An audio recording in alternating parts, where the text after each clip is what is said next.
So let's talk about champion identity. Champion identity is a term that is often thrown around, but that I've never actually seen defined anywhere, which is odd since, to me, it's the absolute most important thing that Riot should be looking at whenever they make any major changes to a champion. Now, that might be a controversial statement to you, after all. Shouldn't making an actually functional champion from a dysfunctional mess that is a pre-rework champion be top priority? Well, you'd think so, but if that were truly the case, then the game would be nothing but cardboard cutout caricatures of an ideal champion for an ideal role. If you want to make a champion be both unique and have appeal, the champion needs to maintain a certain identity that attracts a certain kind of player, and keeps them playing and enjoying said champion. Well, what is champion identity then? Well, since there's no clearly defined answer, I'll just have to provide my own definition, I guess. Though I think it'll be pretty close to whatever the official definition is on Riot's end. Champion identity defines the key abilities and aesthetics of a champion and how they all contribute to the sort of flow of how they're played. To put it simply, a champion's identity is defined by its most iconic and gameplay-centric abilities, as well as how the champion looks, moves, and sounds. These things combined give the champion a certain reputation, as well as a certain feel when you play them. For example, let's say you like to play 3 different champions, Lee Sin, Diana, and Twisted Fate. Whenever you play any of these 3 champions, you adopt a different playstyle and use their passive QWER abilities in different, unique ways. Over time, these abilities and the way the champion plays begins to grow on you, and eventually it's ingrained in your brain, and after a bunch of games, controlling them fluidly is often second nature.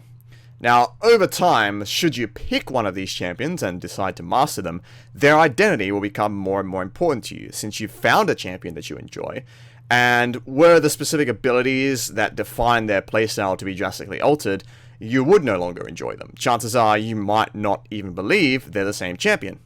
If I take Twisted Fate, for example, and rework him to give him, say, Diana's moveset, is he still Twisted Fate? Absolutely not. Even if we were to keep some of his old abilities as a relic, so to speak, of his past identity, it still wouldn't feel the same.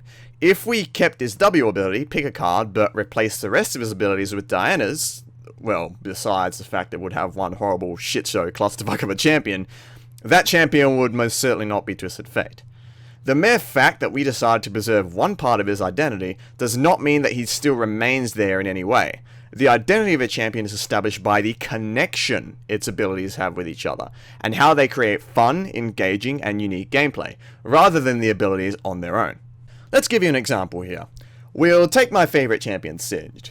Singed has a unique reputation among League of Legends players. His playstyle mostly consists around running about maniacally, and is this way due to the way his main damaging ability, Poison Trail, functions in the game.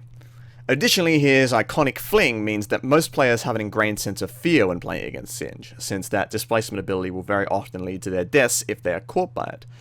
As Singed spends most of his time running around rather than performing actions, Singed players are free to do things like spam laugh and mastery emotes during fights, as they have a lot of downtime to do so without fear of interrupting the champion's abilities. The trolly attitudes of the players that play Singed are directly influenced by the way his kit forces you to play him. All of these things combined are Singed. His Q and his E, the 2 abilities that most govern the way he's played, are the champion. If either of these abilities were changed in any significant way, then Singed as we know him would effectively cease to exist. On the other hand, changes to his passive, his W, and his ult would not drastically affect the way he's played. His main way of dealing damage would still be running around with his Q, and his main form of CC would still be flinging people with his E. As a result, changes to his other abilities would most likely reinforce this playstyle, and make it easier to execute. Doing anything else wouldn't really make much sense if you keep both his Q and his E the same.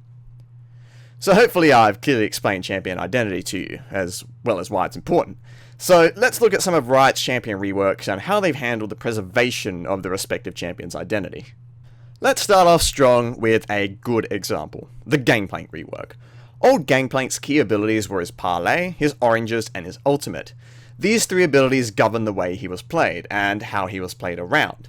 His passive and E were really just small bonuses that didn't have a huge impact on the way he played. For those who remember old Gangplank, if you unbinded your E key and played the whole game without raising morale, would it really change the way you play him in any significant way? I personally don't think so. The same could be said for his passive as well. Now, sure, if you disabled both his passive and his E, he'd be very hard to play, but his playstyle would be pretty much the same, and his identity would remain intact. The Gameplank rework is one of the best reworks because it did exactly this. His Q and W were kept exactly the same, his ult received some minor changes but still remained functionally identical, an AoE damage over time zone that he could cast anywhere on the map. His passive was changed to be more functional and further reinforce his playstyle, while his E was completely removed and is now a part of his identity himself. Now you might ask, how was his identity preserved if it changed based on the changes to his E?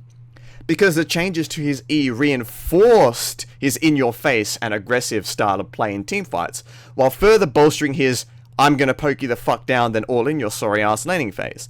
I mean, think about it. Let's say you're playing old Gangplank in lane. You and your opponent are both level 6 and you have Ignite. You've gotten your opponent low through constant Q harass, and so you decide to all in. You drop your ult behind them, cut off their escape, you pop your E for movement speed to close the distance, and slowly whittle them down with further passive empowered auto attacks and your Qs. Your opponent CCs you, so you eat some oranges and it's K. After you kill them, you go back and finish off your Trinity Force before returning to lane. Let's see how new Gangplank does this. You use your E to chain barrels and slow the enemy champion, which also gives you movement speed to close the distance. You pop your ult behind them to cut off their escape, and you slowly whittle them down with further passive empowered auto attacks and your Qs. Your opponent CCs you, so you eat some oranges and it's K. After you kill them, you go back and finish your Trinity Force before returning to lane. Now, obviously this is not 100% the same, but the core gameplay is almost identical. New Gangplank is basically a buffed up version of old Gangplank, with much better tools to help reinforce his playstyle. Rather than a lackluster passive and wimpy E, these abilities were replaced to be much more powerful while still forcing you to play him the old way. His relatively low skill ceiling was maintained, allowing newer players to pick him up quickly, while his previously low skill floor was increased, though not too dramatically, making him more rewarding for the Gangplank mains who put a lot of effort into playing him. We'll talk about skill floor and skill ceiling and how it relates to a champion's identity more in just a moment. But these changes are exactly what a champion rework should hope to accomplish. Make a champion's current playstyle better and more fun and fluid to execute. Change their lackluster abilities that don't define them into things that help enable the abilities that do define them, and thus make the champion able to cement its place in the game. And now, we look at a bad example.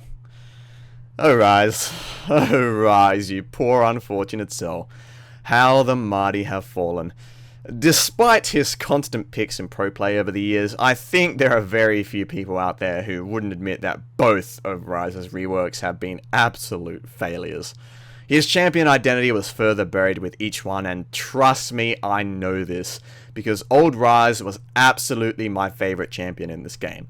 Back in Season 4, Rise carried me from Silver 2 to Platinum 5 with roughly a 65% win rate.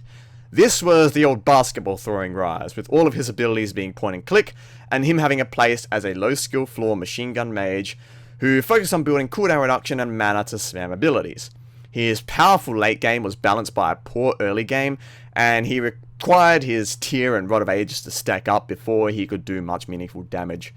His defining abilities were his passive, his Q, and his W, the iconic Rune Prison.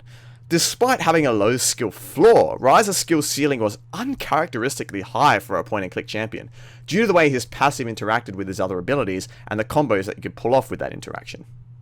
Now, before we continue, just a quick word on skill floor and ceiling, since it's going to be quite relevant when we're discussing Rise's identity.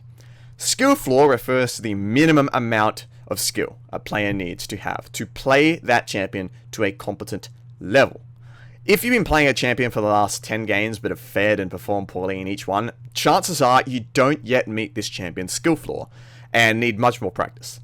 Skill ceiling, or skill cap, on the other hand, refers to the minimum amount of skill required to play the champion to perfection, or at the very least close to it. The higher a champion's skill ceiling, the harder they are to master, but the higher a champion's skill ceiling, the more powerful they are in the hands of a skilled player. Let me ask you this, who would you rather have on your team?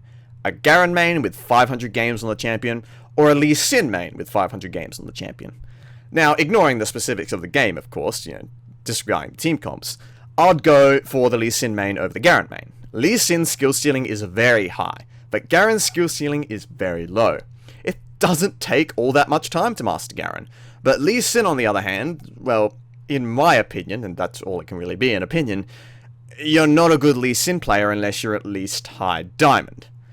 Since Garen's skill ceiling is so low and Lee Sin's is so high, Lee Sin is a more powerful champion overall, since he's balanced around needing a lot of practice and skill to play him perfectly. Whilst Garen is a comparatively weaker champion in power level, since he's much easier to pick up and just perform adequately with. This is why Garen is never seen in the LCS, and Lee Sin often is.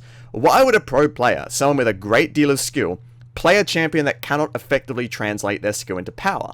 They wouldn't, so they generally play high skill ceiling champions instead. Now, this relates to Rise, since skill floor and ceiling are intrinsically tied to a champion's identity by governing what types of players will play the champion. Garen has a low skill floor and a low skill ceiling, so he'll often be picked up and mastered by new players very quickly, but isn't mained all that often since there's not much room for improvement on him. Lee Sin has a higher skill floor and a very high skill cap, which is why there are so many goddamn fucking Lee Sin mains out there. He provides constant room for improvement and mastery. Altering Lee Sin's abilities to make him more accessible and thus lowering his skill floor and ceiling alienates that player base that enjoy Lee Sin's challenging and high-risk playstyle, and will effectively kill the champion in the eyes of its most dedicated players. This is exactly what happened to poor old Rise. Now, I'll be honest here, old Rise, is still my favourite champion in this game. I know I love my Singe, but that champion was just so much fun. I love playing passively and farming in the early game, and then going on to rollover teamfights late game after my items stack up. I love that his low skill ceiling meant I could pick him up quickly, and his high skill floor meant I was always fighting to improve, teaching myself not only how to play Rise, but how to play the game itself during my climb through Gold. But then, through Rise's reworks, he was changed. Remember how I said Rise used to be simple? Well, his abilities went from this to this. His key is to be a simple point-and-click nuke that granted him passive cooldown reduction. Now, what the fuck is this? His ultimate went from being a simple point-and-click stat buff to being this! I mean, what? What? What the fuck have you done? What is this? Why is this? Because of these changes that drastically altered Rise's playstyle, he went from being a very low skill floor champion to having one of the highest fucking skill floors in the game, and as a result, one of the highest skill ceilings as well. Rise's allure as an easy to pick up champion that was great for players wanting to learn how a late game scaling hero works was completely shit on, to the point that he now has the lowest win rate in the entire game across both ranked and normal queues. I mean, this is not even the lowest win rate at the moment. I think it might be the lowest win rate I've ever seen in this game. Ever. And I've been playing since Season 3, hovering around 37%. The only place where his win rate even approaches 50% is in professional play, since those seem to be the only players that can actually utilize his kit to its full potential. To put it simply, Rise's skill floor went from being one of the lowest in the game to being one of the, hell, if not the, highest in the game. Like, what? What? How the fuck do you expect anyone who loved playing the champion before to even look at him now? Rise taught me how to play the game in Season 4, but I've only played one fucking game of him in the last 3 seasons. Call this champion Rise all you want. Make him the same blue man and give him some new swaggy animations, give his abilities the same names and everything. This is not Rise. The only thing that remains at all of old Rise is his W, Rune Prison. And I believe that the only reason Riot has kept this ability much the same across his reworks is because it's a prominent feature in one of their high-budget cinematics that advertise their game. If they removed Rune Prison, they could easily be accused of advertising a champion ability that doesn't exist. And so it's for that reason I believe they've kept Rune Prison and tried to build Rise around it.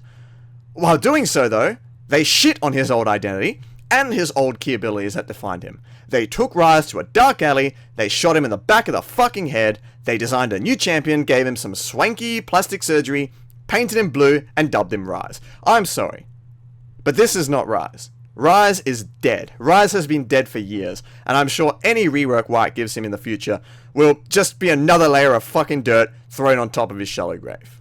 So, with these examples in mind, I hope I've illustrated just how important champion identity is for keeping League of Legends unique, keeping its champions unique, and thus keeping the whole experience unique. If you fundamentally alter the identities of champions with every rework you give them, you alienate players who love them for who they used to be, for what they used to be, and you make their experience that much worse going into the future. Now look, I agree. Old Rise was a little too powerful, and a very difficult champion to balance. I'll grant you that, but I don't believe that figuratively murdering him was the right answer, and I protested that by not playing a single game of him since the beginning of Season 5. Whenever Riot looks to rework a champion, preserving their identity should be their #1 priority. Maintaining their unique place in the game should be key, but it seems as if recently Riot has been content to just change old champions into new champions, rather than creating new champions. The Galio rework is a huge example of this again, but let's not get into that. I'll leave that rant to the Galio mains out there, who are likely feeling now what I felt about Riot in the past. A champion's identity is the most important thing about them, and I hope Riot Games places it right at the top of their list of priorities for champion reworks in the future. I swear to God, if they end up rising my Singed, I will probably never play the game again, and I'm sure a lot of you understand what I mean when I say this, since I'm willing to bet that you all feel exactly the same way about your favorite champion as well. I mean, after all, there's a reason why they're your favorite champion. Thank you all for watching this one, guys. It has been Chimpso here. This video was really fun to make. Writing out the script, editing, recording. It was all a lot of fun. Took a while, but I thoroughly enjoyed myself. I want to make more videos like this in the future. You probably shouldn't expect them every week, because they do take a while. But if you like what you see, please subscribe, and like this video, share it around if you want. Consider checking out my Patreon if you want. Link will be in the description if you've enjoyed what you've heard today. But apart from that, I'll catch you on the next video, guys. Thank you all for watching, and take care.